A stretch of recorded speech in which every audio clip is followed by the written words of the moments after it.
Hello दोस्तों, नमस्कार। आपका स्वागत है आपके अपने चैनल हिंदी हब ऑफिशियल में। तो दोस्तों, आज इस वीडियो में हम आधुनिक काल के जितने भी आपके खंड हैं उनके प्रश्नोत्तरों पे चर्चा करेंगे। थोड़ी सी एक बात मैं आपसे कहना चाहूँगा कि अभी जो माहौल चल रहा है, ठीक है, उसके हिसाब से यदि मैं देखूं दोस्तों, तो आपको मैंने बताया था कि संस्कृत शिक्षा विभाग की भर्ती है और उसमें आपके 56 जो पद हैं वो हिंदी के दोस्तों हैं। तो जिन साथियों का साहित्य व्याकरण कमज़ोर है तो फिर उनको तो दोस्तों बिल्कुल एक लक्ष्य होकर के रीट में लग जाना चाहिए। लेकिन जिनका बहुत अच्छा साहित्य है, किसी कारणवश इस भर्ती में मान लीजिए नंबर, इस पेपर में नंबर नहीं आ पा रहे हैं, लेकिन बहुत अच्छी इन्होंने पढ़ाई की है, ठीक है, बहुत अच्छी, या उनका ग्रामर पे, व्याकरण पे उनका बहुत ज़्यादा इनका क्या है, अधिकार है, तो इसमें आपके जैसा कि आरपीएससी के नोटिफिकेशन में लिखा है कि 180 नंबर की आपकी हिंदी व्याकरण है वो पूछी जाएगी। तो यदि आपका ग्रामर पे बहुत अच्छा अधिकार है तो फिर आप उसको आपको देना ही होगा दोस्तों, ठीक है, देना ही चाहिए। और साहित्य भी है तो उसको भी आप, ऐसा नहीं है कि छोड़ दें, ठीक है, तो उसको भी दोस्तों क्या है, थोड़ा सा क्या है, नज़र मारते रहें, जिससे कि थोड़ा सा भी यदि आप 2-4 दिन में यदि नज़र मारते रहेंगे क्वेश्चनों पे, ठीक है, तो उससे क्या है कि वो रिदम में बना रहता है और बिल्कुल भी आप भूलेंगे नहीं यदि आपने अच्छे से साहित्य पढ़ रखा है। और साहित्य का वेटेज है दोस्तों इसमें बहुत कम आने वाला है, क्योंकि साहित्य भी है, काव्यशास्त्र भी है, रचना भी है, शिक्षण विधियाँ भी हैं। तो 120 नंबर में बाकी का सब आएगा, ठीक है, जैसा कि आरपीएससी ने कहा है। और 180 यानी कि 90 क्वेश्चन आपके व्याकरण के आने वाले हैं और आपके 60 प्रश्न हैं, उसमें आपके 20 तो प्रश्न आपके शिक्षण विधियों के लगा लीजिए, 40 प्रश्न में मान लीजिए आपके 15 क्वेश्चन साहित्य के, और 8-10 क्वेश्चन मुश्किल से दोस्तों रचनाओं के पूछे जाएंगे यदि 180 व्याकरण के प्रश्न आए तो। रचनाओं से फिर दोस्तों बिल्कुल ही कबीर से पूछा जा सकता है, तुलसी से पूछा जाएगा, ठीक है, कहानियों से शायद एक भी नहीं पूछा जाए, जैसा कि आरपीएस फर्स्ट ग्रेड संस्कृत शिक्षा विभाग में हुआ था, कहानियों का एक भी प्रश्न नहीं आया था, ठीक है, निबंधों से एक भी प्रश्न नहीं आया था, आपका उर्मिला खंड है जो इस प्रकार का है उसमें से कोई नहीं, एक आपका कबीर में से पूछ लिया गया था, एक दो क्वेश्चन तुलसीदास में से, बस इस प्रकार के आपके प्रश्न है वो पूछे गए थे। तो ये आपको ध्यान रखना है। थोड़ा सा क्या है, इस वीडियो को बनाने का उद्देश्य ये है कि थोड़ा सा आप क्या है नज़र मारते रहें, जिससे कि बाई चांस मान लीजिए कि पेपर, हालांकि जैसा मैं सोच पा रहा हूँ दोस्तों कि पेपर है वो रद्द तो नहीं होगा, लेकिन बाई चांस 1% में दोस्तों कुछ भी हो सकता है, ठीक है। ये आंदोलन है, माहौल है, कितने आगे तक जाता है या फिर शांत हो जाता है, ठीक है। सरकार को तो जो फैसला लेना होगा दोस्तों वही लेगी, चाहे कुछ भी हो जाए। तो थोड़ा सा ये है कि संस्कृत शिक्षा विभाग का जब तक पेपर है तब तक आप साहित्य को थोड़ा सा क्या है नज़र मारते रहें, फेरते रहें, फिर 1 महीने आप पूरा रीट की तरह झोंक दें दोस्तों, ठीक है। तो इसीलिए मैंने आधुनिक काल के क्वेश्चनों को लिया है, जिससे कि आपका एक बार दोहरान सा आपका हो जाएगा। तो चलिए शुरू करते हैं। इस वीडियो में लगभग आपके 250 प्रश्नों पर हम चर्चा करेंगे। तो आचार्य रामचंद्र शुक्ल ने आधुनिक काल का आरंभ माना है 1843 से, 1857 से, 1800 ईस्वी से, 1868 ईस्वी से। तो दोस्तों आचार्य जो रामचंद्र शुक्ल हैं वो आधुनिक काल का आरंभ मानते हैं 1843 से। अब कुछ साथी सोच रहे होंगे कि भाई आचार्य रामचंद्र शुक्ल ने तो 1868 से बताया है, ठीक है, जब कवि वचन सुधा का प्रकाशन हुआ था, भारतेंदु की पत्रिका थी। लेकिन दोस्तों मैं आपको बताना चाहूँगा कि 1868 से माना है शुक्ल ने, भारतेंदु युग की प्रारंभ माना है, ठीक है। लेकिन आधुनिक काल का यदि आपसे प्रारंभ पूछा जा रहा है तो वो 1843 से दोस्तों, यानी कि संवत 1900 से अब तक, यानी कि 1927 तक, ठीक है। संवत 1900 का मतलब होता है आपके 1843। तो फिर आधुनिक काल 1843, भारतेंदु युग 1868, इनके बीच का जो 25 वर्ष का काल है उसको दोस्तों संक्रांति काल की संज्ञा दी गई है, ठीक है। तो संक्रांति काल मतलब क्या है, इन 25 वर्षों में रीति काल का भी प्राधान्य था और थोड़ा थोड़ा आधुनिक काल के भी अंश हैं वो प्रस्फुटित हो रहे थे। आगे चलते हैं। आधुनिक काल को गद्य काल नाम किसने दिया है? तो आधुनिक काल को गद्य काल किसने कहा है? वो कहा है आचार्य रामचंद्र शुक्ल ने कहा है। प्रार्थना समाज के संस्थापक कौन थे? तो दोस्तों प्रार्थना समाज के संस्थापक कौन थे? केशव चंद्र सेन थे। सत्यार्थ प्रकाश ग्रंथ के रचयिता कौन है? स्वामी विवेकानंद, स्वामी दयानंद सरस्वती, राजा राम मोहन राय, केशव चंद्र सेन। तो सत्यार्थ प्रकाश है दोस्तों, वो आप जानते हैं किसकी है, स्वामी दयानंद सरस्वती की है। राम की शक्ति पूजा कविता की रचना की है। तो राम की शक्ति पूजा कविता की रचना किसने की है, तो दोस्तों ये सूर्यकांत त्रिपाठी निराला की बहुत ही प्रसिद्ध कविता है। 2 से 14 लाइनों की दोस्तों ये बहुत ही क्या है, लंबी कविता मानी जाती है। और निराला की दोस्तों जो आपकी प्रसिद्धि है उसमें 3 कविताओं का महत्वपूर्ण योगदान माना जाता है। 3-4 कविताएं ऐसी हैं निराला की जिन्होंने निराला को निराला बनाया था।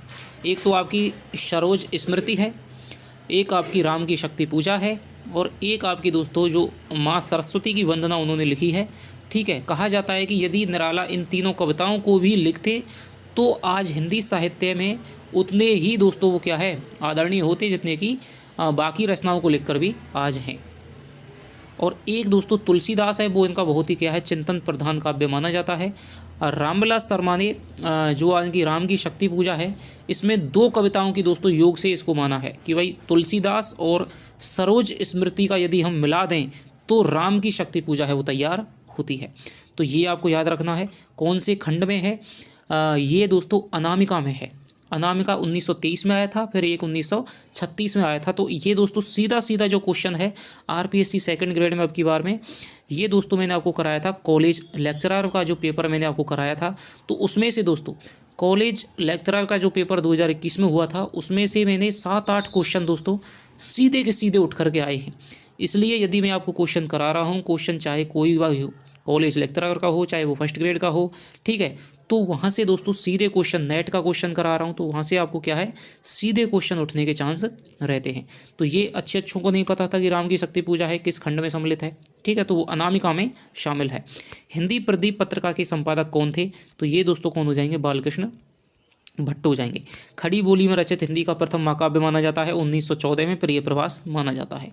अज्ञे ने कितने तार सप्तकों का दोस्तों संपादन किया है, तो अज्ञे ने दोस्तों 4 संपादन 1943, 1951, 1959 और 1979। महावीर प्रसाद द्विवेदी ने सरस्वती पत्रिका के संपादन का कार्यभार कब संभाला था, तो ये दोस्तों 1903 में दोस्तों महावीर प्रसाद द्विवेदी है वो सरस्वती पत्रिका के संपादक बने थे। कवि वचन सुधा पत्रिका का संपादन कब व किसने प्रारंभ किया था, तो दोस्तों 1868 में भारतेंदु हरिश्चंद्र ने कवि वचन सुधा का प्रकाशन किया था। आगे चलते हैं। ब्रह्म समाज की स्थापना कब व किसने की थी, तो दोस्तों ब्रह्म समाज है वो आपका राजा राम मोहन राय द्वारा 1828 ईस्वी में स्थापना की गई थी। आर्य समाज के संस्थापक कौन हैं, तो आर्य समाज के संस्थापक दोस्तों कौन हो जाएंगे, वो हो जाएंगे आपके स्वामी दयानंद सरस्वती 1875 में। ये क्वेश्चन आरपीएससी फर्स्ट ग्रेड में पूछा गया था पर पता नहीं क्यों उसने डिलीट कर दिया सबका दोस्तों, ये क्वेश्चन सही था, ठीक है। तो 1875 में आपका क्या है, आर्य समाज की स्थापना हुई थी। थियोसॉफिकल सोसाइटी के संस्थापक कौन हैं, तो दोस्तों थियोसॉफिकल सोसाइटी के संस्थापक कौन हैं, madam Blavatsky, Annie Besant, madam Curie और महारानी विक्टोरिया। तो दोस्तों इसकी हो जाएंगी मैडम ब्लावत्स्की, ठीक है। कलकत्ता मदरसा की स्थापना किसने की थी, वारेन हेस्टिंग्स, राजा राम मोहन राय, भारतेंदु हरिश्चंद्र, केशव चंद्र सेन।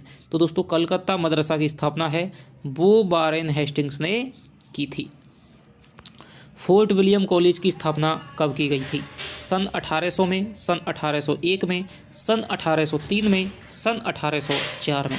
तो दोस्तों फोर्ट विलियम कॉलेज की जो स्थापना है इसमें क्या है, थोड़ा सा मेरे गलत हो गया है, तो फोर्ट विलियम कॉलेज की स्थापना है वो आपकी 10 जुलाई 1800 ईस्वी में दोस्तों क्या है, कलकत्ता में की गई थी। फोर्ट विलियम कॉलेज से कौन कौन से लेखक संबद्ध थे ये आपको कमेंट में लिख करके बताना है।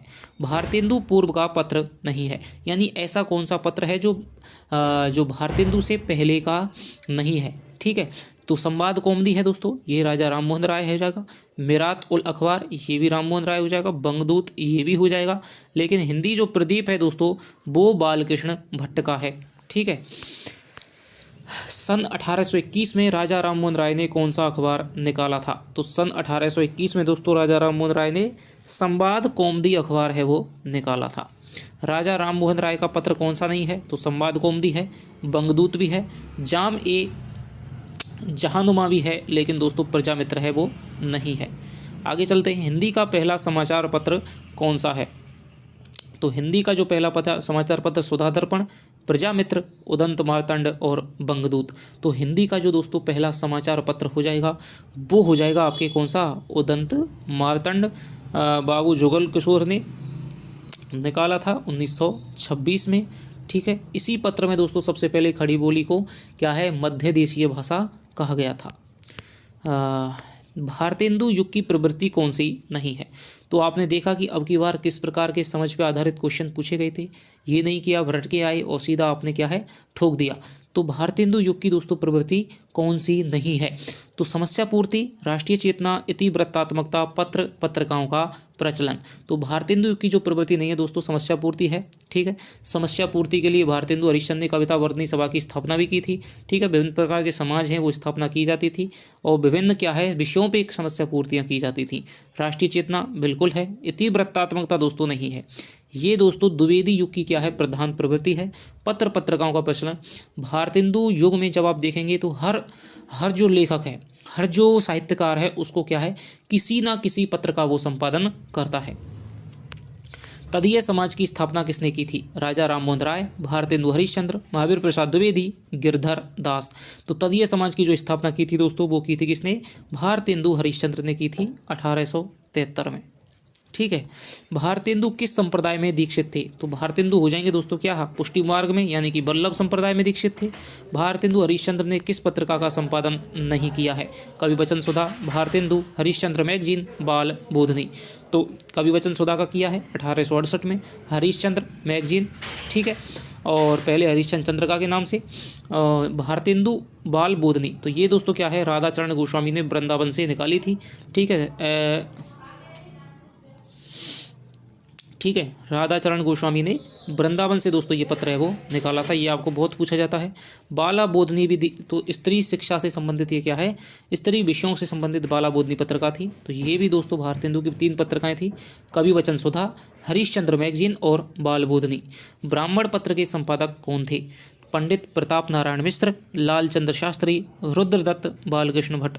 तो ब्राह्मण पत्र के संपादक थे दोस्तों वो थे आपके पंडित प्रताप नारायण मिश्र। और इसके बारे में कहा जाता है कि जब ये ग्राहकों से चंदा मांगते मांगते परेशान हो गए थे तब इन्हें इन शब्दों में, शुक्ल के अनुसार, तो तब इन्हें इन शब्दों में याचना करनी पड़ी थी कि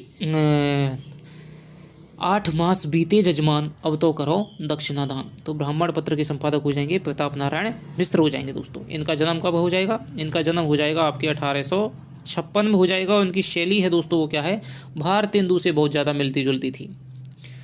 अब्र उपनाम से उर्दू में कविताएं किसने लिखी हैं। तो अब्र नाम से दोस्तों कौन लिखता था, बद्री नारायण चौधरी प्रेमचंद, मिर्जापुर के रहने वाले थे। 1855 में इनका जन्म हुआ था।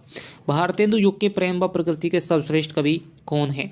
तो बद्री नारायण चौधरी प्रेमचंद, ठाकुर जगमोहन सिंह, राधाचरण गोस्वामी, अंबिका दत्त व्यास।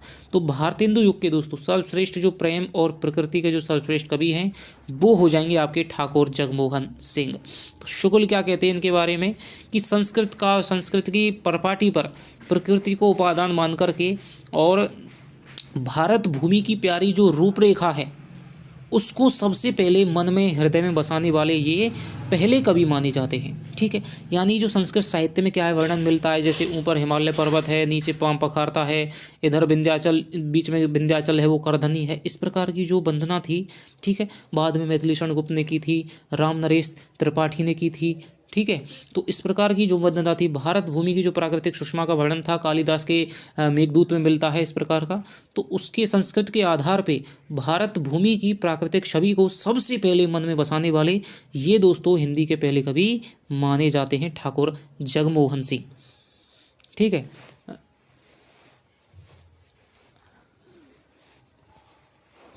1857 में इनका जन्म हुआ था और विजय राघवगढ़ मध्य प्रदेश के दोस्तों क्या ये राजकुमार थे, ध्यान रखना।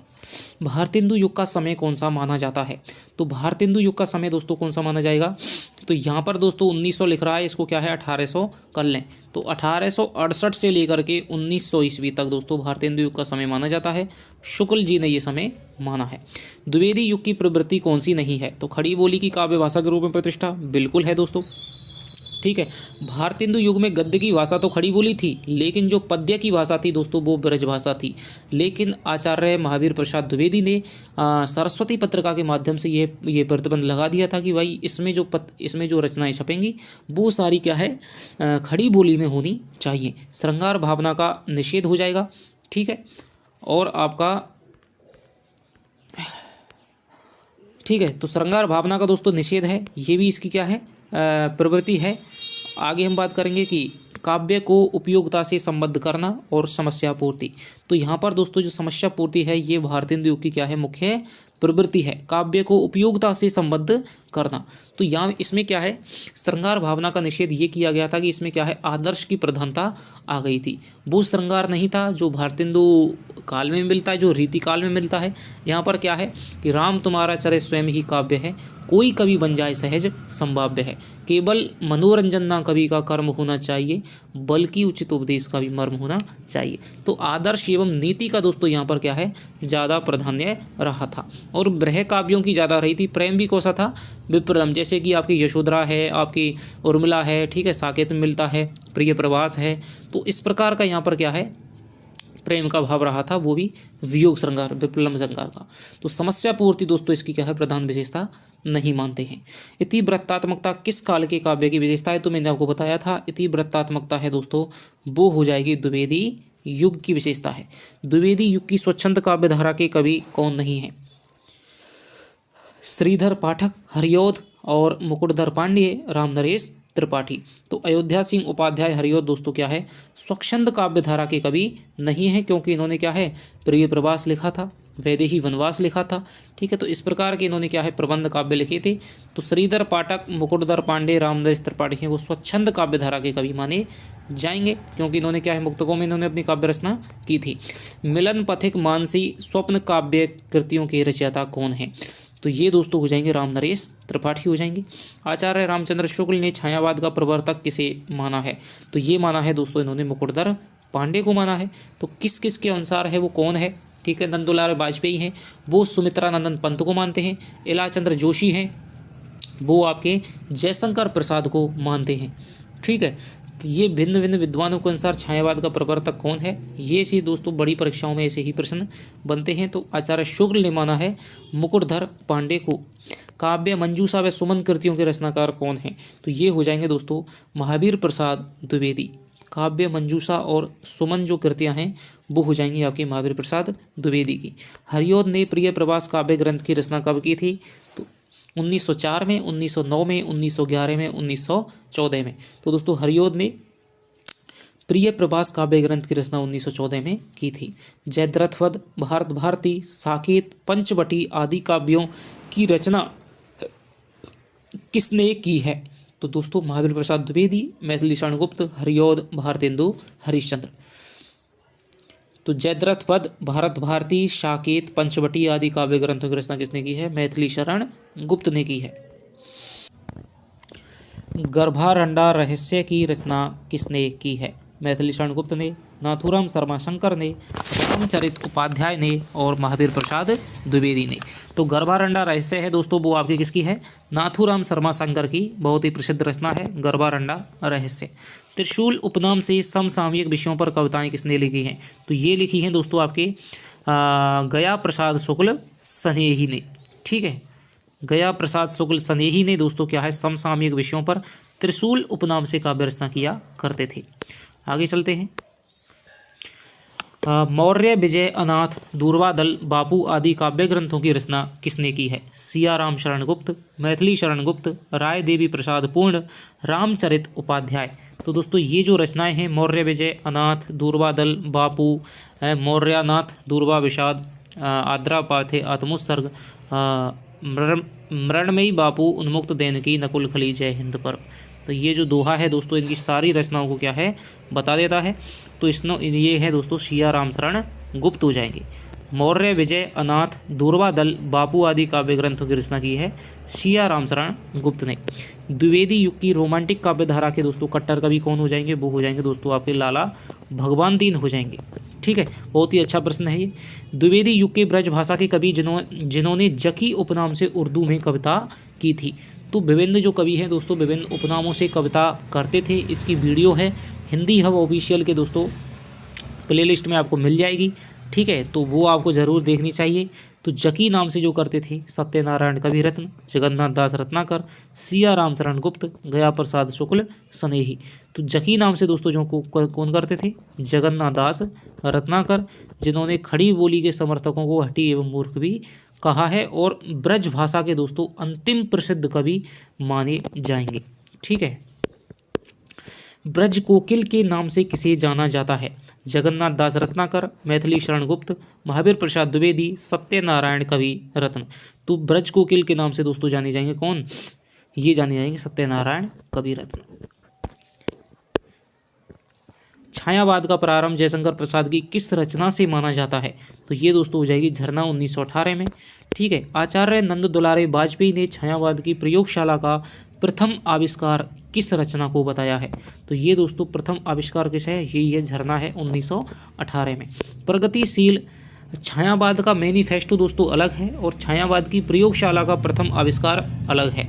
प्रगतिशील लेखक संघ की स्थापना कब हुई थी, तो दोस्तों प्रगतिशील लेखक संघ की स्थापना 1935, 1936, 1941, 1945। तो प्रगतिशील लेखक संघ की जो स्थापना हुई थी दोस्तों वो हुई थी 1935। अब क्या है, बहुत ज़्यादा बच्चे कंफ्यूज रहते हैं कि 1935 में हुई थी या फिर 1936 में हुई थी। तो दोस्तों मैं आपको ये बताना चाहूँगा, यदि ऑप्शन में 1935 नहीं आ रहा है तो फिर आपको 36 लगाना पड़ेगा।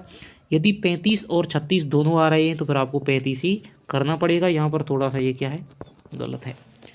क्यों, क्योंकि जो सबसे पहला दोस्तों अधिवेशन हुआ था वो E.M. फोस्टर की अध्यक्षता में फ्रांस की राजधानी पेरिस में आपका प्रगतिशील लेखक संघ का अधिवेशन हुआ था, ठीक है। और उसी से प्रेरित होकर मुल्कराज आनंद और सज्जाद जहीर ने लंदन में दोस्तों इसकी एक शाखा खोल ली थी। एक घोषणा पत्र है वो 1935 में दोस्तों क्या है तैयार कर लिया था, ठीक है।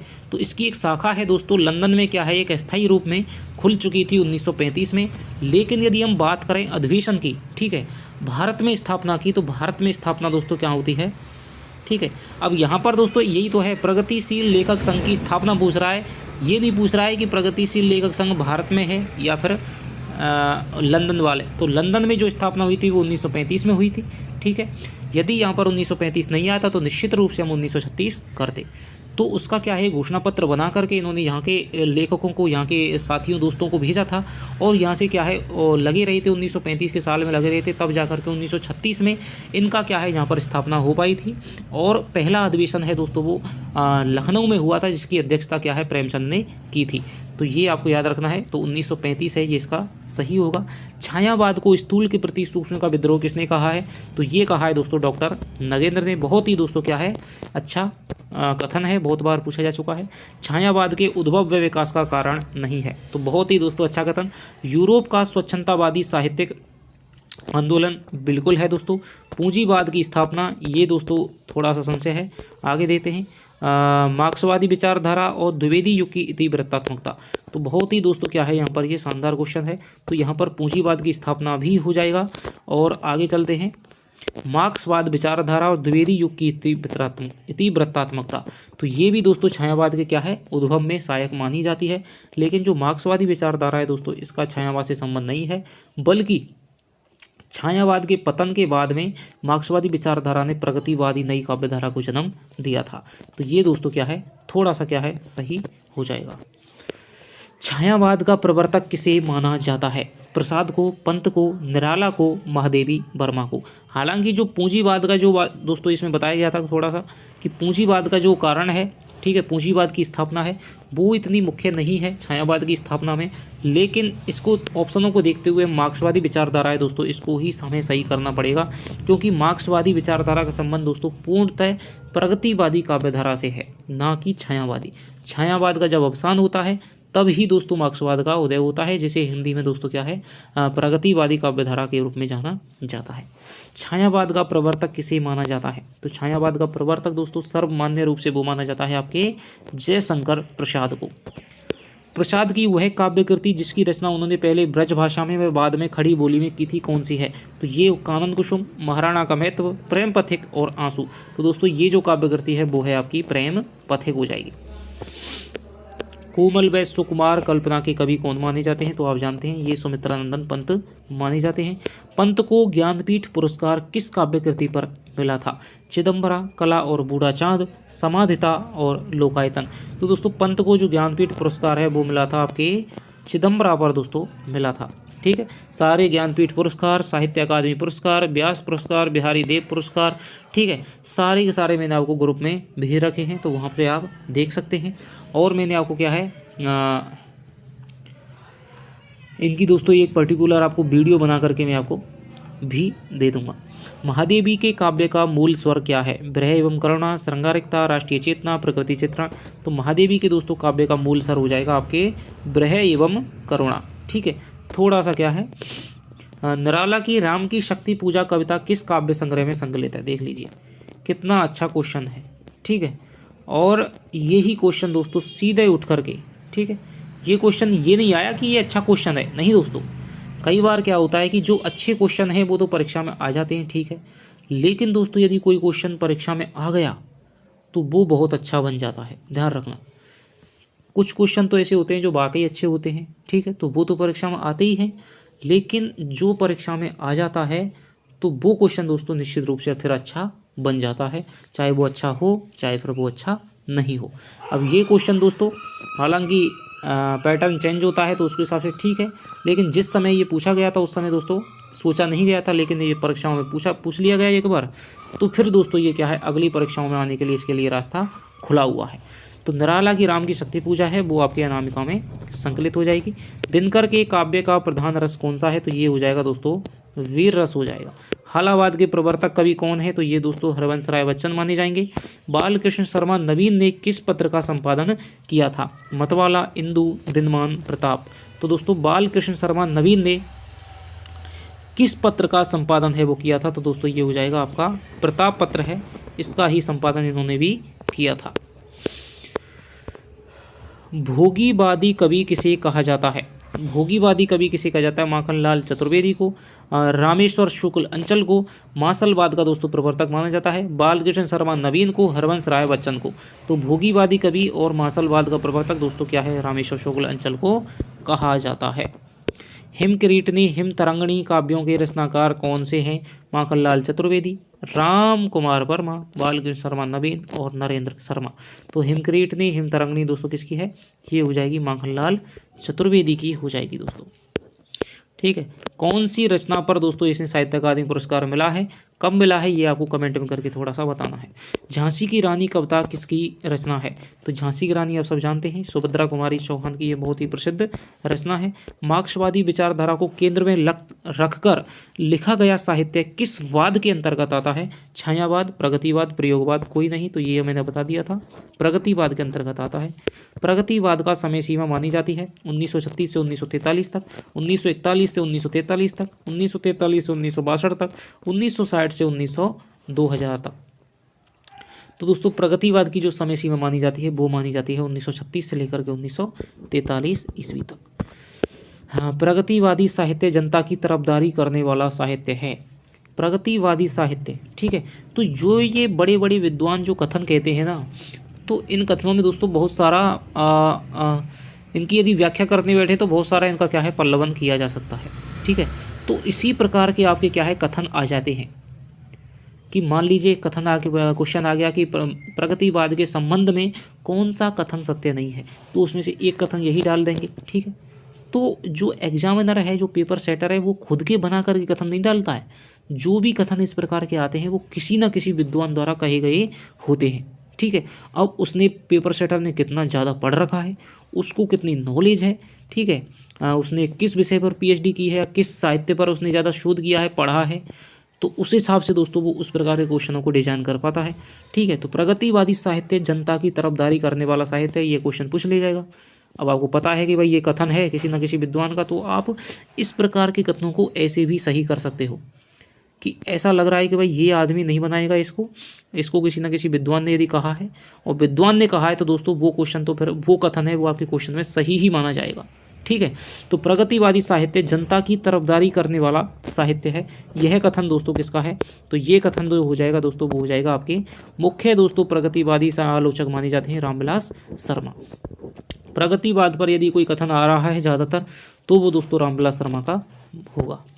वैद्यनाथ मिश्र किसका मूल नाम था? तो ये दोस्तों किसका था? शिवमंगल सिंह सुमन का, त्रिलोचन शास्त्री का, बद्री नारायण चौधरी प्रेमचंद का, नागार्जुन का। तो वैद्यनाथ मिश्र है दोस्तों, ये किसका नाम था? वो था आपके नागार्जुन का। ठीक है। मैथिल में किसके नाम से ये कविताएं लिखते थे दोस्तों?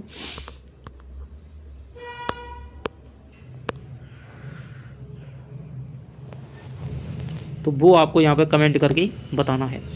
हिल्लोल जीवन के गान प्रलय सृजन काव्य कृतियों के रचयिता कौन है? रांगी राघव, त्रिलोचन शास्त्री, नागार्जुन, शिवमंगल सिंह सुमन। तो हिल्लोल है, जीवन के गान है, प्रलय सृजन है, तो ये दोस्तों शिवमंगल सिंह सुमन की रचनाएं हैं। पांचाली किसकी काव्य कृति है? तो दोस्तों पांचाली रांगी राघव की, केदारनाथ अग्रवाल की, नागार्जुन की या शिवमंगल सिंह सुमन की। तो पांचाली जो काव्य कृति है वो हो जाएगी आपकी रांगी राघव का दोस्तों क्या है? ये एक खंड काव्य है। प्रयोगवाद का प्रवर्तक किसे माना जाता है? तो प्रयोगवाद का प्रवर्तक नागार्जुन को, अज्ञेय को, गिरजा कुमार माथुर को, मुक्ति बोध को। तो प्रयोगवाद का दोस्तों प्रवर्तक है वो आपके अज्ञेय को माना जाएगा निश्चित रूप से। लेकिन दोस्तों इन्होंने क्या है, आरपीएस या कॉलेज लेक्चरर में प्रश्न आया था कि अज्ञेय के बारे में कौन सा कथन सही नहीं है। ठीक है। इन्होंने अपनी रचना है वो छायावादी कविताओं से शुरुआत की थी, लेकिन उनका उत्कर्ष है प्रयोगवाद में देखने को मिलता है, नई कविता तक ये जाते हैं। ठीक है। तो ये बात बिल्कुल दोस्तों यहाँ पर सही है। और इनकी जो बुद्धि है, ठीक है, वो भावना को दोस्तों क्या है, हमेशा नियंत्रित करती पाई जाती है, यानी भावना कम पाई जाती है, बुद्धि का जो संघर्ष है वो ज़्यादा इनकी कविताओं में पाया जाता है। तो प्रयोगवाद का प्रवर्तक है वो दोस्तों अज्ञेय को माना जाएगा। आंगन के पार द्वार कृति पर अज्ञेय को कौन सा पुरस्कार मिला था? तो साहित्य अकादमी पुरस्कार, ज्ञानपीठ, भारत भारती, मंगला पारितोषिक। तो ये मिला था दोस्तों आंगन के पार द्वार पर क्या मिला था? साहित्य अकादमी पुरस्कार इनको मिला था। कितनी नावों में कितनी बार पर क्या मिला था? ज्ञानपीठ पुरस्कार। चांद का मुंह टेढ़ा है, भूरी भूरी खाकदूल कृतियों के रचनाकार कौन है? तो ये हो जाएंगे दोस्तों आपके मुक्ति बोध हो जाएंगे। ठीक है। वह कवि जिसने फिल्मों में गीतकार के रूप में काम किया है, ये दोस्तों क्वेश्चन है वो कई बार पूछा जा चुका है, डिट्टो क्वेश्चन। नरेश मेहता, भवानी प्रसाद मिश्र, मुक्ति बोध, नागार्जुन। तो ये हो जाएंगे दोस्तों भवानी प्रसाद मिश्र ने दोस्तों कही गया है गीत भी, फिल्मों में गीत भी लिखे हैं। आधुनिक काल में हिंदी गद्य एवं पद्य की भाषा के परमार्जन करता थे, तो ये थे दोस्तों आपके महावीर प्रसाद द्विवेदी। आधुनिक काल में हिंदी गद्य और पद्य की भाषा के परमार्जन करता कौन थे? महावीर प्रसाद द्विवेदी थे। द्विवेदी युग की कविता है, उपदेशात्मक और इतिवृत्तात्मक बिल्कुल है, प्रकृति चित्रात्मक ये भी दोस्तों बिल्कुल है। नारी द्विवेदी युग की कविता है तो प्रकृति चित्रात्मक, नवजागरण परक और नारी चेतनात्मक। तो इसका जो सबसे अच्छा कथन हो जाएगा दोस्तों वो हो जाएगा उपदेशात्मक और आपका इतिवृत्तात्मक हो जाएगा। ठीक है। मैथिली शरण गुप्त ने इतिहास के उपेक्षित नारी पात्र को निम्न पुस्तक में प्रतिष्ठित किया है, तो कौन सा है दोस्तों? भारत भारती नहीं है, रंग में भंग भी नहीं है, द्वापर भी नहीं है, लेकिन साकेत में दोस्तों क्या है? उर्मिला को दोस्तों क्या है? प्रतिष्ठित किया है, या फिर यशोधरा होता है यहाँ पर, या फिर आपके विष्णुप्रिया होता। ठीक है। तो उपेक्षित नारी पात्रों को दोस्तों क्या है इन्होंने यहाँ पर रविन्द्रनाथ टैगोर और महावीर प्रसाद द्विवेदी के जो निबंध हैं दोस्तों वहाँ पर उनसे प्रेरणा लेकर के इन्होंने इस प्रकार के खंड काव्यों की रचना, महाकाव्यों की रचना की थी। आगे चलते हैं। छायावाद के कवियों में से किसके गीतों में मधुर वेदना की मर्माभिव्यक्ति अधिक है? प्रसाद, पंत, महादेवी, निराला। तो दोस्तों महादेवी के गीतों में सर्वाधिक मर्माभिव्यक्ति मिलती है। छायावादी कवियों में रहस्य भावना व्यक्त हुई है, असीम के प्रति जिज्ञासा के रूप में, असीम से मिलन के काल्पनिक सुख के रूप में, असीम से मिलन की इच्छा के रूप में, उपर्युक्त सभी रूपों में। तो कितना दोस्तों अच्छा क्वेश्चन है। तो छायावादी कवियों में रहस्य भावना जो व्यक्त हुई है वो जिज्ञासा के रूप में भी हुई है, असीम से मिलन के काल्पनिक सुख में भी हुई है और असीम से मिलन की इच्छा के रूप में भी हुई है। तो ये हो जाएगा दोस्तों आपके सभी रूपों में। ये जब आप बहुत ज़्यादा साहित्य को पढ़ लेते हैं तब जा कर के आप इनको क्या है समझ पाते हैं। लेकिन यदि आपने किसी विद्वान की पुस्तक पढ़ रखी है, ठीक है, छायावाद को उस पर विचार उसके पढ़ रखे हैं, तो फिर आपको क्या है तुरंत ही दोस्तों 1 घंटा में ही सारी चीज़ें समझ में आ जाती हैं। क्योंकि कोई भी विद्वान जो लिखता है दोस्तों, तो वो पूरा क्या है उसकी ज़िंदगी गुजर जाती है और आप उसको क्या है 10, 5, 20, 1 महीने में उसकी पूरी ज़िंदगी को पढ़ सकते हैं, उसकी सोच को, उसकी विचार को। इसलिए पुस्तकों से थोड़ा मोहब्बत करिए।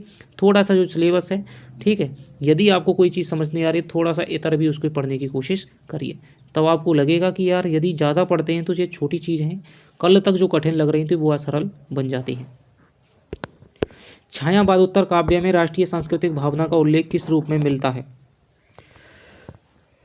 जातीय एकता के रूप में, अतीत की आलोचना के रूप में, आत्मोत्सर्ग की भावना के रूप में और प्रणय भावना के लौकिक धरातल के।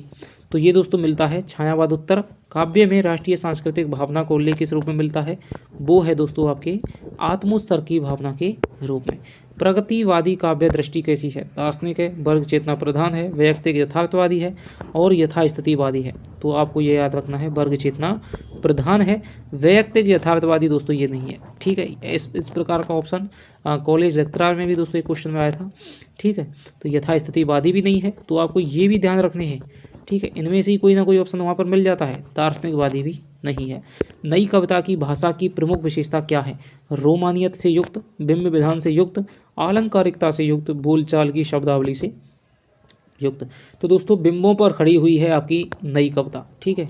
पूर्णतः दोस्तों क्या है प्रयोगवाद का ही क्या है विकसित नया रूप क्या है नई कविता कहलाता है।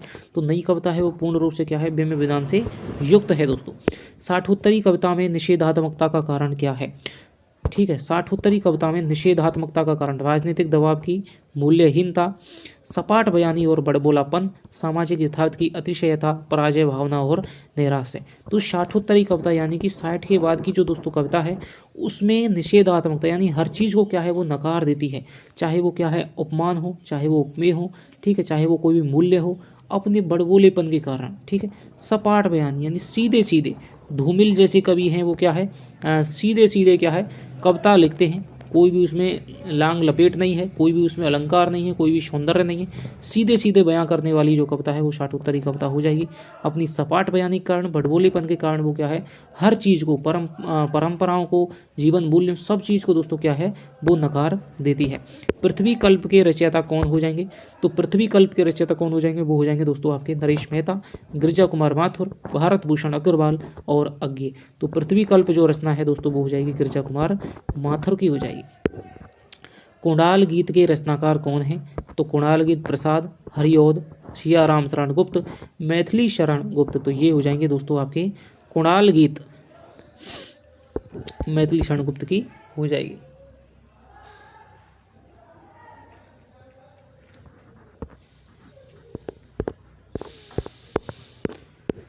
छायावादी काव्य धारा का गौरव ग्रंथ कौन सा है? तो आप सब जानते हैं कामायनी है दोस्तों। ये आपकी क्या है छायावाद की चरम उत्कर्ष है, कामायनी हो जाएगा। अगला क्वेश्चन है दोस्तों, आधुनिक काल के कवियों में मुकरियों के प्रसिद्ध रचनाकार का नाम क्या है? जयशंकर प्रसाद, भारतेंदु हरिश्चंद्र, प्रताप नारायण मिश्र, मैथिली शरण गुप्त। तो इसका जो उत्तर हो जाएगा दोस्तों वो हो जाएगा आपके खुसरो की तरह मुकरियाँ दो सखुने दोस्तों किसने लिखी हैं? तो वो लिखी हैं आपके भारतेंदु हरिश्चंद्र ने। आगे चलते हैं। सप्तक नाम से प्रयोगवादी कविता के संग्रहों की संख्या है, यानी कि कितने सप्तक हैं अब तक प्रकाशित हो चुके हैं? तो दोस्तों अब तक हैं वो 4 सप्तक हैं प्रकाशित हो चुके हैं। युयुत्सु नामक पात्र किस काव्य में मिलता है? वह है अंधा युग, कनुप्रिया, ठंडा लोहा, सात गीत, वर्ष। ठीक है, तो युयुत्सु दोस्तों क्या है दुर्योधन का भाई था और ये धर्मवीर भारती का जो अंधा युग गीति नाट्य है इसमें आपका क्या है मिलता है, जो कि युद्ध विरोधी पात्र के रूप में सामने आता है। ठीक है, युयुत्सु है वो अंधा युग का पात्र है। कत्की पूनो कविता के लेखक कौन है? अज्ञे, मुक्तिबोध, नरेश मेहता, बलदेव बंसी। तो कत्की पूनो है दोस्तों वो अज्ञे की आपकी कविता है। राष्ट्रीय काव्य धारा की कृति है साकेत, भारत भारती, यशोधरा, रंग में भंग। तो राष्ट्रीय काव्य धारा आप जानते हैं भारत भारती 1912 में हो जाएगी। आधुनिकता का लक्षण नहीं है स्वचेतना, इहलौकिकता, लोक निरपेक्षता, परिवेश के प्रति सजगता। तो आधुनिकता का लक्षण आपके स्वचेतना है, ई है लौकिकता है, परिवेश के प्रति सजगता है, लेकिन दोस्तों लोक निरपेक्षता नहीं है, बल्कि जो आधुनिक काव्य है वो लोक के जनता के सापेक्ष है। आगे चलते हैं। विशाल भारत के संपादक इनमें से कौन थे? पंडित महावीर प्रसाद द्विवेदी, पंडित बनारसीदास चतुर्वेदी, सूर्यकांत त्रिपाठी निराला, बालकृष्ण शर्मा नवीन। तो विशाल भारत पत्रिका थी दोस्तों, बहुत ही महत्वपूर्ण पत्रिका है। इसके जो संपादक थे वो थे दोस्तों पंडित बनारसीदास चतुर्वेदी, और विशाल भारत इसी पत्रिका में इन्होंने पांडे वेचन शर्मा उग्र के साहित्य को घासलेटी साहित्य की संज्ञा दी थी। तो ये भी दोस्तों क्या है, पूछा जाता है। ठीक है, तो किस पत्रिका में घासलेटी साहित्य की संज्ञा दी गई थी? वो थी आपके विशाल भारत। कविता की मुक्ति को मनुष्यों की मुक्ति के समकक्ष कहने वाला कवि कौन सा है? कविता की मुक्ति को मनुष्यों की मुक्ति के समकक्ष कहने वाला का ये है दोस्तों निराला। क्यों मानी उन्होंने? क्योंकि कविता को इन्होंने क्या है, सबसे पहले दोस्तों मुक्त किया था। किससे? छंद के बंधनों से इन्होंने क्या है, मुक्त किया था। तो इसलिए कविता की मुक्ति को मनुष्यों की मुक्ति के समकक्ष मानते हैं सूर्यकांत त्रिपाठी निराला। निराला द्वारा संपादित पत्रिका इनमें से कौन सी थी? तो दोस्तों मतवाला के संपादक मंडल में इन्होंने शामिल थे, तो इसका इन्होंने क्या है, संपादन किया था। आगे चलते हैं। गोल्ड स्मिथ के द ट्रैवलर का अनुवाद श्रांत पथिक नाम से किस हिंदी कवि ने किया था?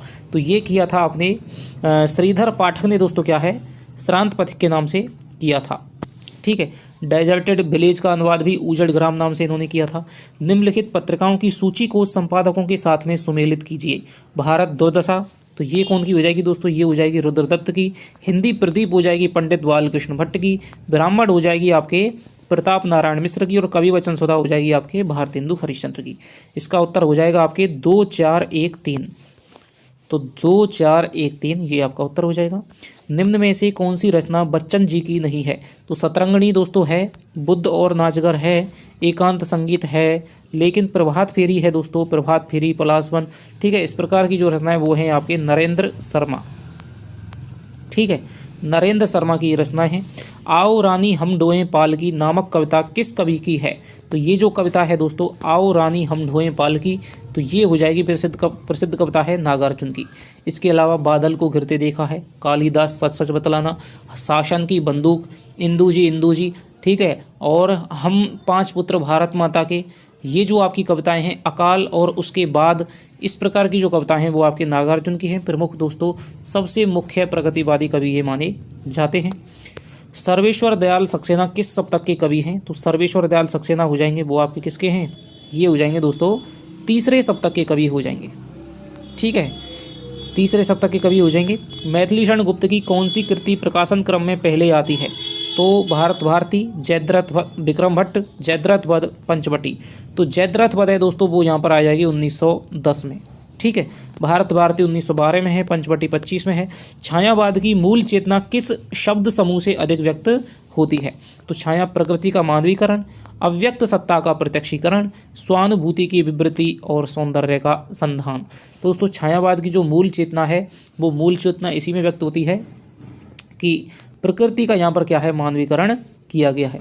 चाहे प्रकृति अपने स्वानुभूत भावों को व्यक्त करने का माध्यम रही हो, या फिर वो क्या है, अव्यक्त जो सौंदर्य है, परमात्मा की जो छाया है, उसको प्राप्ति की क्या है, उसमें सहायक रही हो। सभी रूपों में दोस्तों प्रकृति का मानवीकरण हमको देखने को मिलता है। बीती विवावरी जागरी अंबर पनघट में, तो इस प्रकार का क्या है, बहुत ही सुंदर दोस्तों क्या है, पंत का तो पूरा ही प्रकृति का चित्रण, मानवीकरण देखने को मिलता है। सुमित्रा नंदन पंत की उत्तरवर्ती रचना कौन सी है? तो आप जान सकते हैं, ग्राम्या, स्वर्णधूली, युगांत, ज्योत्सना। तो इसमें हो जाएगी दोस्तों आपके स्वर्णधूली, जिसपे कि अरविंद दर्शन का भी प्रभाव है। ले चल मुझे भुलावा देकर मेरे नाविक धीरे धीरे।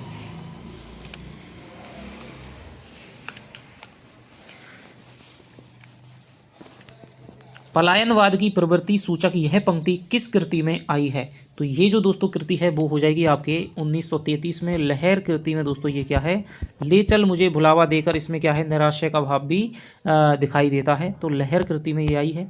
निराला की किस कविता को महाकाव्यात्मक रचना की संज्ञा दी गई है? तो निराला की सरोज स्मृति, यमुना के प्रति, बादल राग और राम की शक्ति पूजा। तो सब आप जानते हैं, राम की जो शक्ति पूजा है दोस्तों बहुत ही क्या है, बड़ी कविता है, लगभग 2 से 12 पंक्तियों की कविता है।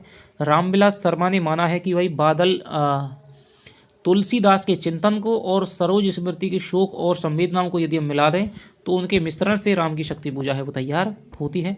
कौन सा कवि उत्तर छायावादी कवि नहीं है? तो ये हो जाएंगे दोस्तों आपके नरेंद्र शर्मा हो जाएंगे, राम कुमार वर्मा भी आते हैं, रामेश्वर शुक्ल अंचल भी आते हैं और बच्चन सिंह भी आते हैं।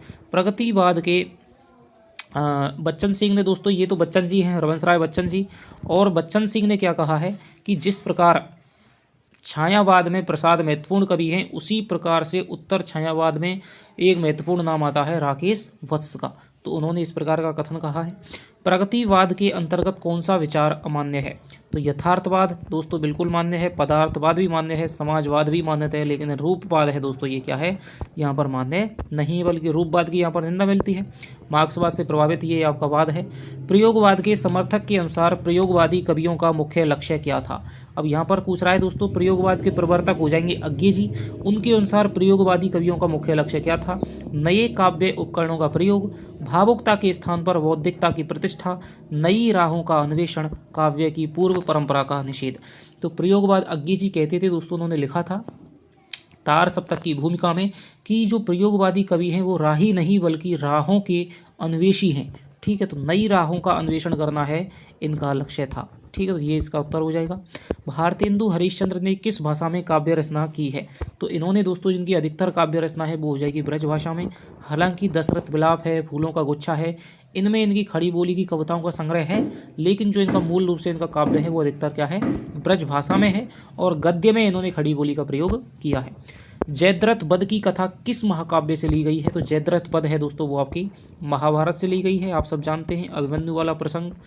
मैथिली शरण गुप्त को किस उपाधि से सम्मानित किया गया था? राष्ट्रकवि, काव्यालंकार, देश रत्न, पद्म भूषण। तो मैथिली शरण गुप्त को राष्ट्रकवि कहा जाता है, और ये राष्ट्रकवि किसने कहा था दोस्तों? 1936 के अधिवेशन में आपके गांधी जी ने इनको क्या है राष्ट्रपति की उपाधि से विभूषित किया था। एक भारतीय आत्मा किस कवि को याद किया नाम से किस कवि को याद किया जाता है? तो एक भारतीय आत्मा किसको कहा जाता है? माखनलाल चतुर्वेदी को कहा जाता है। आधुनिकता के संबंध में कौन सा कथन सही नहीं है? यह एक वैज्ञानिक दृष्टिकोण है, बिल्कुल दोस्तों सही है। यह परंपरा से मुक्त है, बिल्कुल सही है। इसका परंपरा से जुड़ाव है, ये कथन गलत हो जाएगा। यह कथ्य और शैली दोनों से संबंधित है, तो ये भी दोस्तों क्या है सही है।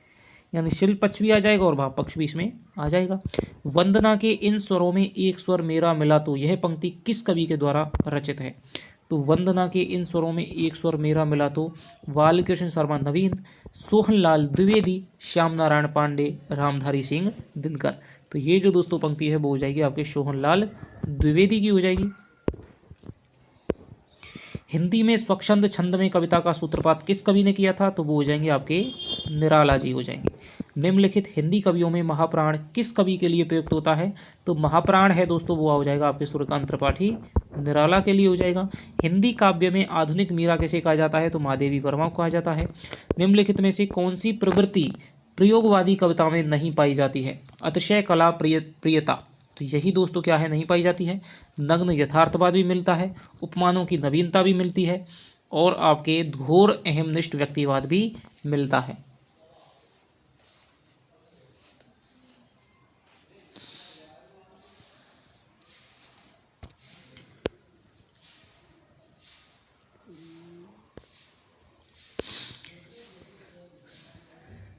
निम्नलिखित में से कौन सा कवि अकविता नामक काव्यधारा से संबद्ध नहीं माना जाता है?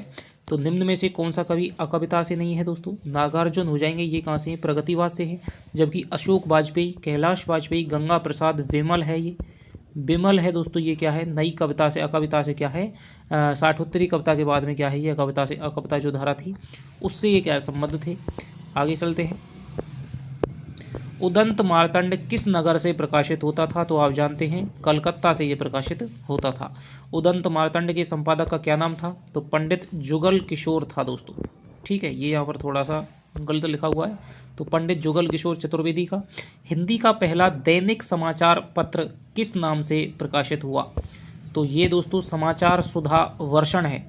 ठीक है, समाचार सुधा वर्षण आपका हिंदी का पहला दैनिक समाचार पत्र था, और हिंदी का पहला समाचार पत्र था उदंत मार्तंड था। समाचार सुधा वर्षण के संपादक का नाम क्या है? तो ये क्वेश्चन थोड़ा सा आप छोड़िए, समाचार सुधा वर्षण, ठीक है। बनारस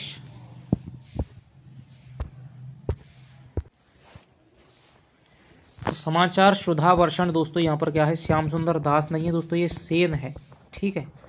श्याम सुंदर सेन के द्वारा समाचार सुधा वर्षण के संपादक थे श्याम सुंदर सेन। और 1854 में दोस्तों ये क्या है, निकाला गया था। बनारस अखबार का संपादन व प्रकाशन किसके द्वारा किया गया था? राजा लक्ष्मण सिंह, बाल कृष्ण सिंह, राजा शिव प्रसाद सितारे हिंद, और आपके कौन है, पांड्य वेचन शर्मा उग्र। बताइए दोस्तों, तो ये था आपका राजा शिव प्रसाद सितारे हिंद का था, बनारस अखबार 1845 में। निम्नलिखित में से किस पत्र का संपादन प्रकाशन भारतेंदु हरिश्चंद्र द्वारा नहीं किया गया? कवि वचन सुधा का किया गया था, हरिश्चंद्र का किया गया था, हरिश्चंद्र मैगजीन का किया था, लेकिन दोस्तों भारत मित्र का नहीं किया गया था, क्योंकि इसके जो आपके संपादक थे वो थे दोस्तों आपके अंबिका प्रसाद थे और लक्ष्मण नारायण गर्दे थे, ठीक है, भारत मित्र के। जयशंकर प्रसाद द्वारा संपादित पत्रिका का क्या नाम था? तो वो था आपके द्वंद्व नहीं है ये दोस्तों, क्या है, इंदु है, ठीक है, इंदु पत्रिका है, उसका संपादन क्या है, जयशंकर प्रसाद ने भी किया था। माखनलाल चतुर्वेदी द्वारा किस पत्र का संपादन किया गया? तो माखनलाल चतुर्वेदी ने प्रताप, करमवीर, प्रभात तीनों का दोस्तों क्या है, संपादन किया था, तीनों का यहाँ पर संपादन देखने किया था दोस्तों, ठीक है। सच्चिदानंद हीरानंद वात्स्यायन अज्ञे किस पत्र के संपादक थे? तो ये दोस्तों विशाल भारत के भी थे, नवभारत टाइम्स के भी थे, सैनिक के भी थे, दिनमान के भी थे। तो उपर्युक्त तीनों का संपादन इन्होंने किया था, विशाल भारत, सैनिक, दिनमान, नवभारत टाइम्स, ठीक है। असंगत युग्म आप छांटिए। प्रदीप है दोस्तों, किसके है? प्रदीप हिंदी प्रदीप यानी कि बाल कृष्ण भट्ट का हो जाएगा। वसुधा हो जाएगी दोस्तों, ये हो जाएगा आपका हरिशंकर परसाई का, ठीक है। वसुधा है वो हरिशंकर परसाई की थी, और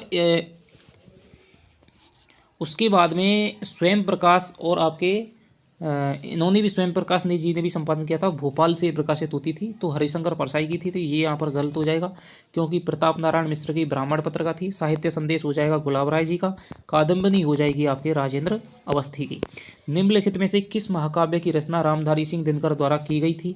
तो ये दोस्तों एकमात्र महाकाव्य इनका क्या है, ये महाकाव्य कौन सा हो जाएगा इनका? उर्वशी महाकाव्य की रचना इन्होंने की थी दोस्तों। अंग्रेजी में प्रयोगवाद के जनक के रूप में किसका नाम लिया जाता है? तो अंग्रेजी में प्रयोगवाद का जनक कौन माना जाता है दोस्तों? Ezra Pound, T S. Eliot, I A. Richards, Croce. तो टी.एस. इलियट को दोस्तों अंग्रेजी में प्रयोगवाद का जनक माना जाता है। भारत में प्रयोगवाद का आरंभ होने का मूल कारण क्या था? प्रथम विश्व युद्ध का विनाश, कोई मतलब नहीं है। रूस में सर्वहारा वर्ग की क्रांति, भारत में मजदूरों का शोषण, और द्वितीय युद्ध का नरसंहार। तो यहाँ पर दोस्तों मूल कारण क्या था? भारत में प्रयोगवाद का आरंभ होने का मूल कारण क्या था? तो यहाँ पर दोस्तों प्रयोगवाद की सीमा हम यदि देखते हैं, प्रयोगवाद 1900 प्रयोगवाद की बात है 1943 से हम यदि बात करें तो दोस्तों यहाँ पर प्रथम विश्व युद्ध का विनाश से कोई मतलब नहीं है, प्रयोगवाद की बात कर रहे हैं ये। रूस में सर्वहारा वर्ग की क्रांति का दोस्तों कोई मतलब नहीं है, क्योंकि प्रगतिवाद से संबंध है। भारत में मजदूरों के शोषण से कोई मतलब नहीं है। द्वितीय युद्ध का नरसंहार ही दोस्तों यहाँ पर इसका उत्तर हो जाएगा। दूसरा सप्तक किस सन में प्रकाशित हुआ था? तो ये हुआ था दोस्तों 1951 ईस्वी में। प्रथम तार सप्तक में निम्नलिखित में किस कवि की रचनाएं संकलित थीं? तो ये हो जाएगा दोस्तों मुक्तिबोध की दोस्तों क्या है, सर्वेश्वर दयाल सक्सेना है, वो आपके क्या है, तीसरे शतक कवि हैं। विजय मदन केदार की, और ये आपके क्या है, ये भी तीसरे शतक कवि हैं, और ये आपके दूसरे शतक के कवि हैं। नलिन विलोचन शर्मा, केसरी कुमार सिंह, नरेश ने मिलकर एक नए वाद का सूत्रपात किया था, इनका नाम, इसका नाम क्या था? तो दोस्तों तीनों ने पहले अक्षर को लेकर के न के न, तो इनका क्या नाम है, वो हो जाएगा दोस्तों नकेनवाद, ठीक है।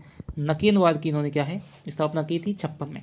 नलिन विलोचन शर्मा, केसरी कुमार और नरेश ने मिलकर के नकेनवाद नामक एक नया वाद चलाया था, जिसको प्रपद्यवाद भी कहते हैं। इत्यलम काव्य संग्रह की रचना किसने की थी? तो ये दोस्तों इत्यलम है अज्ञे का है, चिंता, इत्यलम, हरिघास पर छड़बर, कितनी दावम कितनी बार, ठीक है। तीसरा सप्तक में निम्नलिखित में से किसकी कविताएं संग्रहित नहीं थी? तो तीसरा सप्तक में दोस्तों ये थी आपके केदारनाथ सिंह की थी। प्रभाकर माचवे हैं, ये नहीं है दोस्तों, ये पहले सप्तक के कवि हैं। ठीक है, सर्वेश्वर दयाल सक्सेना की भी थी और मदन वात्स्यायन ये भी थी। नई कविता के विषय में निम्नलिखित में से कौन सा कथन सत्य नहीं है? नए प्रतीकों व बिंबों का प्रयोग। नई कविता के विषय में निम्नलिखित में से कौन सा कथन सत्य नहीं है? तो नए प्रतीकों व बिंबों का प्रयोग दोस्तों बिल्कुल सही है। प्रबंध काव्यों की बहुलता के साथ रचना, ये यहाँ पर दोस्तों गलत हो जाएगा। सामाजिक तथा आर्थिक विषमता का प्रबल आघात, ये भी सही हो जाएगा। विश्व बंधुत्व की भावना का प्रचार, ये भी यहाँ पर सही हो जाएगा। नई कविता क्या है दोस्तों? प्रयोगवाद का ही विकसित रूप है। तो जितने भी प्रयोगवादी कवि थे वो आगे चल करके नई कविता में ही क्या है, नई कविता की रचना करने लग गए थे। असंगत युग्म छांटिए, बाबरा अहेरी हो जाएगा। बाबरा अहेरी दोस्तों यही यहाँ पर क्या है, संगत युग्म छांटिए, तो ये यहाँ पर गलत है क्योंकि बाबरा अहेरी है वो आपके आगे की है। जंगल का दर्द हो जाएगा, ये भी दोस्तों यहाँ पर क्या है, गलत है। कागज के फूल हो जाएगा, बोलने दो चीड़ को, तो ये भी यहाँ पर क्या है दोस्तों, यहाँ पर भारत भूषण अग्रवाल की है। बोलने दो चीड़ को, तो ये हो जाएगी नरेश मेहता की दोस्तों, ये उत्तर हो जाएगा। ठीक है, ये तीनों आपके गलत हैं, ये आपका सही है। हिंदी साहित्य सम्मेलन की स्थापना किस नगर में हुई थी? तो ये दोस्तों प्रयाग में हुई थी हिंदी साहित्य सम्मेलन की 1910 में। आत्मनेपद के लेखक कौन है? तो ये हो जाएंगे आपके अज्ञेय का दोस्तों क्या है, ये निबंध है, आत्मनेपद निबंध संग्रह। सरस्वती पत्रिका का पहला संपादक कौन था? तो वो था दोस्तों आपके श्याम सुंदर दास था सरस्वती पत्रिका का पहला संपादक। संशय की रात की विधा है, तो संशय की रात दोस्तों क्या है, एक काव्य, ये संशय की रात आपके इसमें क्या है, राम के मन के संशय का दोस्तों चित्रण हुआ है। और ये नरेश मेहता का क्या है, एक आपका थोड़ा सा तो संशय की दोस्तों जो एक रात है वो आपके नरेश मेहता की नाट्य शैली में, ठीक है, नाट्य शैली में लिखी गई ये क्या है, एक लंबी कविता है। तो यहाँ पर दोस्तों लंबी कविता तो हम इसको नहीं कह सकते, ठीक है, लंबी कविता तो है ये, लेकिन ये क्या है दोस्तों, नाट्य शैली में लिखी गई, तो इसको हम काव्य नाटक कहना ही यहाँ पर सही होगा। आगे चलते हैं। कामायनी को, यानी इसमें क्या है दोस्तों, राम की जो कथा है उसको नए संदर्भों में, आधुनिक संदर्भों में क्या है, इसको लिखा गया है कि भाई जब समुद्र पे पुल बांधा जा रहा है तब राम का क्या है, संशय का चित्रण किया गया है कि एक सीता के लिए मैं इतना बड़ा नरसंहार कर रहा हूँ, क्या ये सही है? ठीक है, और वो बहुत बड़े ही हताश निराश हो जाते हैं। ठीक है, तब फिर उनको सबके द्वारा समझाया जाता है कि भाई ये क्या है, आप सीता के लिए नहीं कर रहे हैं बल्कि उस मानवता के लिए कर रहे हैं जिसमें क्या है, रावण जैसे अधर्मी का विनाश करना ज़रूरी है। कामायनी को कौन सा पुरस्कार मिला था? तो कामायनी को दोस्तों आपका मंगला प्रसाद पारितोषिक है वो आपका मिला था। सरस्वती पत्रिका का प्रकाशन कब प्रारंभ हुआ था? तो ये हुआ था दोस्तों आपके 1900 ईस्वी में हुआ था।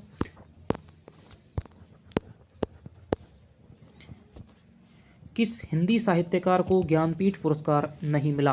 पंत को, प्रसाद को, दिनकर को, अज्ञेय को। तो दोस्तों पंत को भी मिला है चिदम्बरा के लिए, दिनकर को भी मिला है, ठीक है, और अज्ञेय को भी मिला है। तो यहाँ पर नहीं मिला है दोस्तों किसके लिए, प्रसाद के लिए। इसमें से धूमिल की कृति कौन सी है? ठंडा लोहा धर्मवीर भारती की है, बावरा अहेरी अज्ञेय की है, धूप के दान हो जाएगी दोस्तों गिरजा कुमार माथुर की है, संसद से सड़क तक, ठीक है, सुदामा पांडे का प्रजातंत्र, मोची राम जैसी जो कविताएं हैं तो ये आपकी क्या है, धूमिल की है। इनमें से किस काव्य ग्रंथ में काम अध्यात्म की रचना है? तो ये दोस्तों हो जाएगा आपके उर्वशी हो जाएगा, काम और अध्यात्म की रचना मानी जाती है। नई कविता की विशेषता नहीं है, तो वाद मुक्तता, वैचारिकता, रागदीप्ति, शंका संदेह के स्वर। तो नई कविता दोस्तों क्या है, वादों से मुक्त है, वैचारिकता इसमें पूर्णतः दिखाई देती है, रागदीप्ति है, लेकिन शंका और संदेह के स्वर दोस्तों इसमें नहीं है। रक्त है या है नसों में क्षुद्र पानी, जांच कर तू शीश दे करके जवानी। पंक्ति दोस्तों किसकी है? तो सुभद्रा कुमारी चौहान, वाल कृष्ण शर्मा नवीन, रामधारी सिंह दिनकर और माखनलाल चतुर्वेदी। तो ये जो पंक्ति है दोस्तों वो हो जाएगी आपके माखनलाल चतुर्वेदी की हो जाएगी। यह छुई मुई सा सकुचाना, भयभीत मृगी सा घबराना, यह नहीं लाज की बेल प्रिय बेला प्रिय, कुंजों में छिप छिप छेड़ रहा देसी जा कलयुग का फागन। पंक्तियों के रचयिता कौन है? तो ये पंक्तियां हैं दोस्तों आपके धर्मवीर भारती की। यह छुई मुई का सकुचाना, भयभीत मृगी सा घबराना, यह नहीं लाज की बेला प्रिय, कुंजों में छिप छिप छेड़ रहा देसी जा कलियों को फागन। तो ये धर्मवीर भारती की हो जाएंगी दोस्तों, बहुत ही क्या है रोमांटिक। भावधारा के कवि साहित्यकार माने जाते हैं। लाइट ऑफ एशिया का अनुवाद बुद्ध चरित शीर्षक से किसने किया है? तो लाइट ऑफ एशिया का अनुवाद है दोस्तों बुद्ध चरित के नामक से रामचंद्र शुक्ल ने किया है। मैं रूपक हूँ दबी हुई धूप का, यह पंक्ति किसकी है? तो ये पंक्ति हो जाएगी आपके त्रिलोचन की। मैं रूपक हूँ दबी हुई धूप का, तो ये हो जाएगी आपके त्रिलोचन की। फंतासी का प्रयोग किस कवि ने सर्वाधिक किया है? तो ये हो जाएगा दोस्तों गजानन माधव मुक्तिबोध। फंतासी क्या होती है दोस्तों? फैंटेसी कहते हैं, ठीक है। तो फैंटेसी एक क्या है, थोड़ा सा दोस्तों कल्पनाओं का जो संसार होता है, ठीक है, उसमें आपके विचार हैं, आपके द्वंद्व हैं, आपकी चिंताएं हैं, निराशाएं हैं, आपकी आशाएं हैं, सबको दोस्तों क्या है एक हकीकत के रूप में चित्रित कर देना ही क्या है एक फैंटेसी मानी जा सकती है। आगे चलते हैं।